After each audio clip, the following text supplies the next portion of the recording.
Voilà, donc Didier Long, vous êtes l'auteur d'un ouvrage qui s'appelle Un moine à la synagogue, enfin un sous-titre des Noces éternelles. Et vous êtes un moine donc vous venez de me dire qui est allé vers le judaïsme. Tout à fait. J'ai eu un parcours dans la vie monastique de l'âge de 20 ans à l'âge de 30 ans. Et en fait, j'ai découvert en fait mes origines, en fait, qui étaient des origines maranes de Corse. Voilà, j'ai fait un parcours vers le judaïsme via une petite synagogue en fait et un rabbin qui s'appelle le rabbin Ray Margoun. Voilà. Donc vous faites penser au cas du cardinal Lustiger un petit peu. C'est juste le chemin inverse. Oui, c'est ça. À part ça, oui. Oui. Donc c'est ça. Donc finalement, quelque part, vous avez découvert une judéité un peu cryptée, occultée. Voilà, c'est un chemin qui est passé par 3 axes. Un premier axe qui est un axe en fait d'un chemin intellectuel où j'ai travaillé sur le Jésus juif. Un axe qui est un axe spirituel où j'ai commencé à prier en hébreu et où petit à petit je suis arrivé à la prière juive. Et un axe qui est un axe en fait de la rencontre d'Israël concret sur le terrain. Voilà, avec la langue éventuellement. Avec la langue, avec l'hébreu, oui. Qui m'a ramené en fait au judaïsme. Voilà. Qui était mon origine. Et que je ne savais pas à l'époque. Donc ça a duré pendant quelques siècles, ce maranisme. Mes ancêtres en fait venaient en fait très probablement de Gênes et sont arrivés en fait dans le sud de la Corse. La naissance de Christophe Colomb. Voilà, au moment de 1492. Voilà, et donc c'est des gens qui sont arrivés en Corse.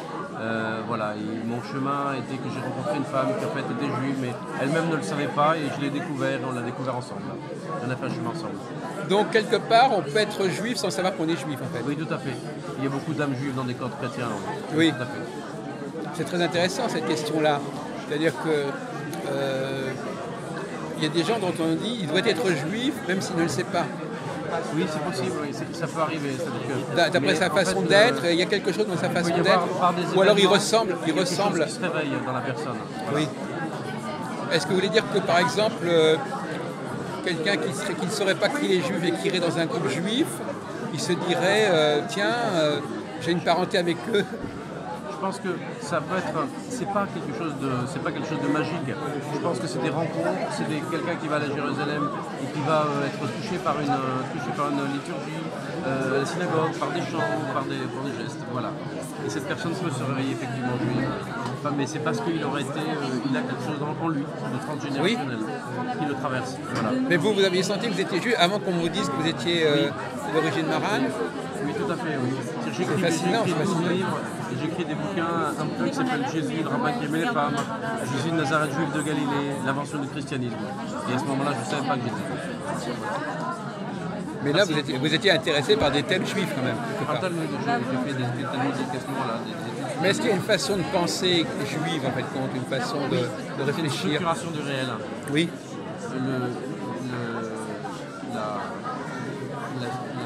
La réflexion, il me semble, moi, juive, avec toute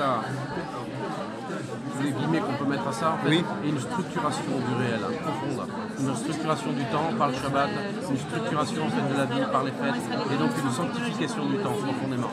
Alors ça passe par la liturgie, ça passe par les fêtes, ça passe par le fait de mettre les défilés le matin, le fait des prières à heure fixe. Donc ça c'est très important. Et cette structuration du monde et de l'existence a marqué par le Shabbat le monde entier en fait, en réalité. Donc vous êtes forcément intéressé par la question des questions théologiques quelque part. Bien sûr, oui. Donc, à la base. Voilà, donc on pourrait quand même réfléchir avec vous sur certains aspects de la théologie. Par exemple, comment expliquez-vous que d'un côté on parle d'un Dieu créateur de l'univers, du monde, de l'autre côté d'un Dieu qui choisit un certain peuple?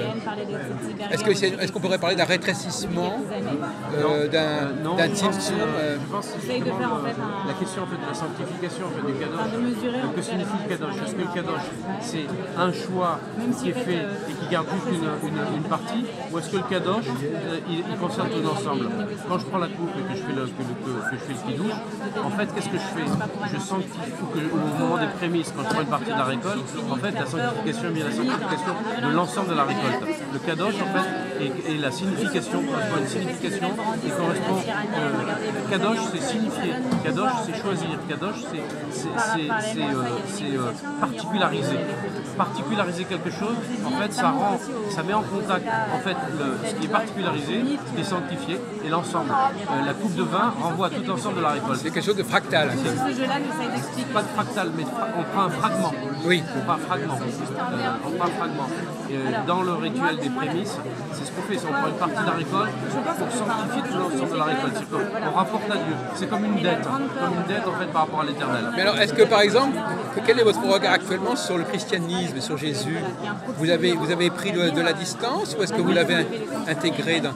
Donc vous avez... Alors, quel est votre point de vue? Ce que je pense, c'est que le christianisme en fait, est une forme de judaïsme apocalyptique en fait, du 1er siècle. Voilà. Et qu'il y a eu plusieurs étapes. D'abord, il y a eu tout un tas de formes de christianisme, mais surtout, il y a eu toute une évolution en fait, du christianisme. Donc, les chrétiens, en fait, c'est juste des gens qui suivent un rabbin très particulier qui s'appelle Jésus. Voilà. Alors après, la question c'est est-ce qu'il est Messie ou est-ce qu'il n'est pas Messie pour un juif? Jésus n'est pas Messie. Voilà. Mais ils rentrent, eux, par l'enseignement en fait, de Jésus, et qui est finalement du Lévitique. Aime ton prochain comme toi-même. Mais est-ce qu'on ne peut pas dire qu'il y a une sorte de logique, moi j'appelle ça une logique de rétrécissement, un Dieu universel qui ensuite choisit un peuple et qui ensuite finit par s'incarner dans un enfant? Il y a une espèce de quelque chose qui se réduit de plus en plus. Je ne crois pas qu'il y ait une sanctification de Jésus, moi. Je ne suis pas chrétien, je suis juif. C'est-à-dire que je pense que Dieu choisit Israël par amour. Oui, c'est ça l'histoire. Et que c'est ça la révélation. Et qu'elle s'adresse aussi bien aux chrétiens qu'aux non-chrétiens, qu'aux musulmans. Et que cette révélation, en fait, est justement sanctifiante pour l'ensemble de l'humanité. Qu'est-ce que c'est que ce mot sanctifié que vous utilisez? Kadosh en hébreu. Oui, non, mais d'accord, mais qu'est-ce que vous y mettez? Parce qu'on a particularisé. Particularisé. Oui. Singularisé. Oui. Singularisé. Je vous ai choisi pour être un peuple saint, je vous ai choisi pour être particularisé auprès des nations. C'est donc un peuple qui existe déjà avant d'être choisi, n'est-ce pas?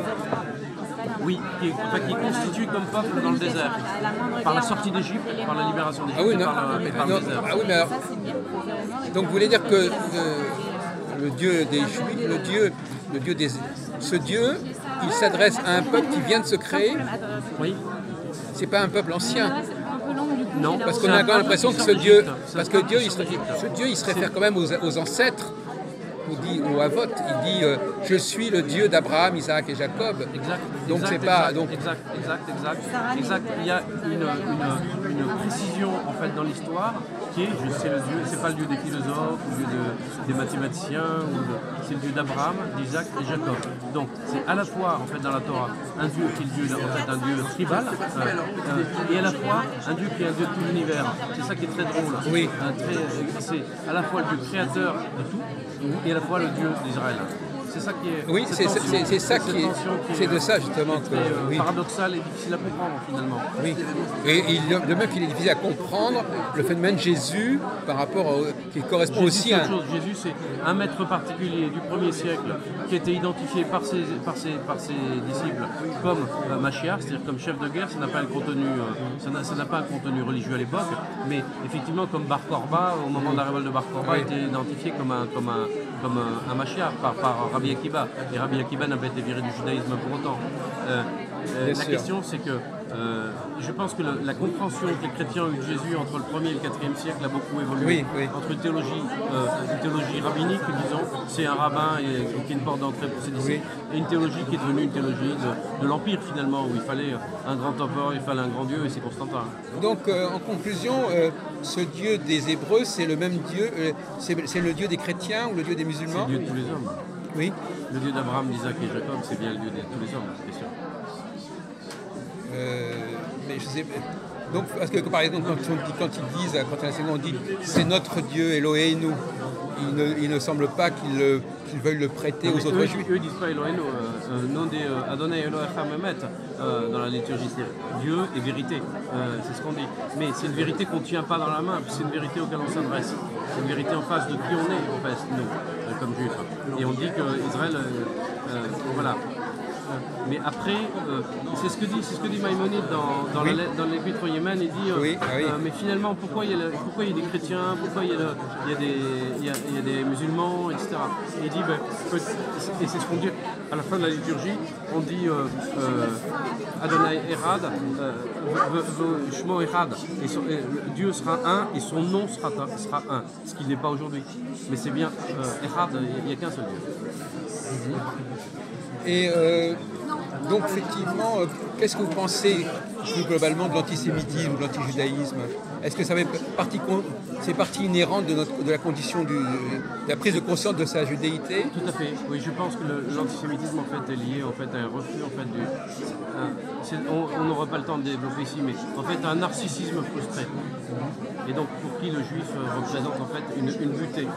Et donc l'antisémite en fait est en discussion avec son propre narcissisme, parfois il ne connaît même pas le juif. Alors si on revient sur votre livre quelques instants, qu'est-ce qu'il faut savoir? Qu'est-ce que vous avez envie de dire? Il faut le lire pour savoir. Voilà. D'accord, merci beaucoup. Merci à vous.